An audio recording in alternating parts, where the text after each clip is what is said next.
В общем, я только слезла. Просто у меня запись закончилась что-то. В общем, я пошла.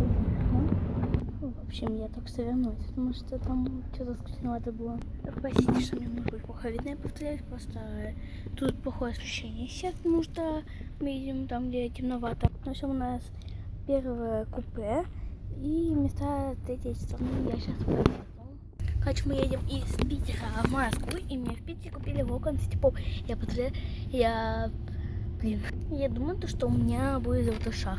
Такое, через мою красоту, всматриваюсь и вижу что-то золотистое.